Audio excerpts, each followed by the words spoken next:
আসসালামু আলাইকুম বন্ধুরা, আজকে আমি রান্না করে দেখাবো মাছের ঝাল।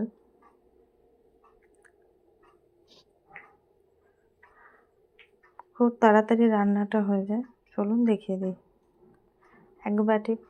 একটা বাটিতে মাছ নিয়ে নিয়েছি, 5-6 পিসের মতন। এখানে নুন হলুদ দিয়ে দিলাম পরিমাণ মতন। কড়াইতে তেল বসিয়ে দিয়েছি, তেলটা গরম হয়ে এসছে। এর মধ্যে একে একে মাছের পিসগুলো ভেজে নেব।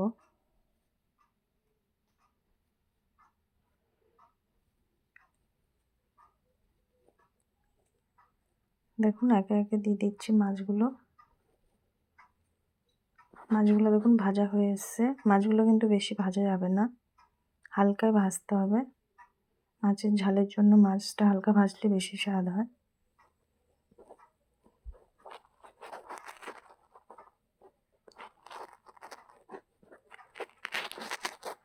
বাকি যে পিস আছে সেটাও ভেজে নেব। দেখুন এরকম লাল করে নেবেন মাছগুলো, অতিরিক্ত লাল নেই।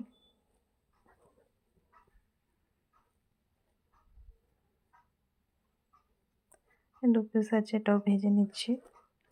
ওই কড়াইতে তেলটা গরম আছে, মাছের তেলটা, এর মধ্যে জিরে ফোড়ন দিয়ে দিলাম। 1 বাটি পেঁয়াজ কুচি দিয়ে দিলাম। এখানে 5 থেকে 6টা পেঁয়াজ আছে। এটা ভালো করে নাড়াচাড়া করতে হবে। গ্যাসের ফ্লেমটা কম রেখে রান্নাটা করবেন। একটা কাঁচা লঙ্কা চিড়ে দিয়ে দিয়েছি।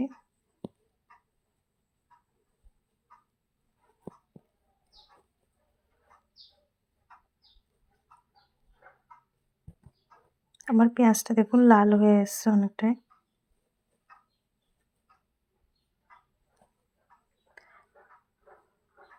এখানে আদা রসুন বাটা দিয়ে দিয়েছি।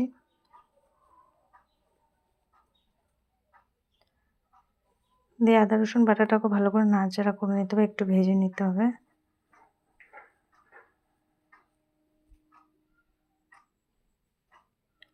এখানে জিরে গুঁড়ো, লঙ্কা গুঁড়ো আর হলুদ গুঁড়ো দেওয়া আছে, একসাথে দিয়ে দিলাম। দিয়ে এটাও ভেজে নেব কিছুক্ষণ। একটা একটা মশলা দিয়ে যদি ভাজা হয় রান্নাটা বেশি টেস্ট হয়। পরিমাণ মতন অল্প পানি দিলাম, পানিটা কম লাগছিল।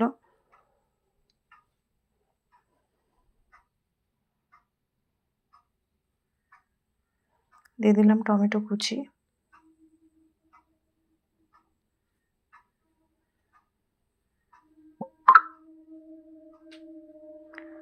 ফেটানো টক দই দিয়ে দিলাম। টক দইতে আমি নুন দিয়ে ফেটিয়ে রেখেছিলাম, সেটা দিয়ে দিলাম।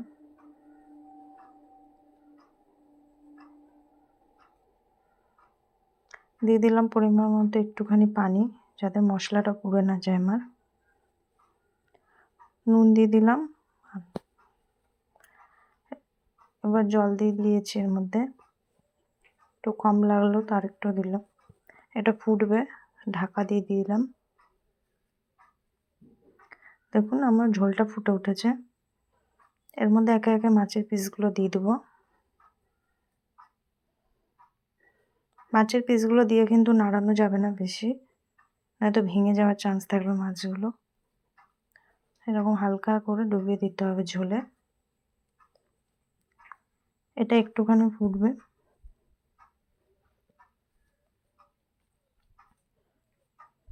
উপর থেকে ধনেপাতা ছিটিয়ে দিলাম।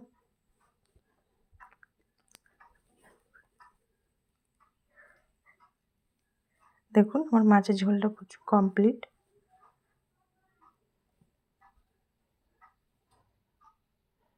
আমার হাজব্যান্ডকে টিফিন দিতে হয়, এর মধ্যে তুলছি। দেখুন মাছের ঝালটা কি সুন্দর হয়েছে। এটা আমার নতুন চ্যানেল, প্লিজ ভালো লাগলে লাইক করবেন, কমেন্ট করবেন, শেয়ার করে দিবেন। দেখুন মাছের ঝোলটা, কালারটাও কি সুন্দর হয়েছে। ইনশাআল্লাহ।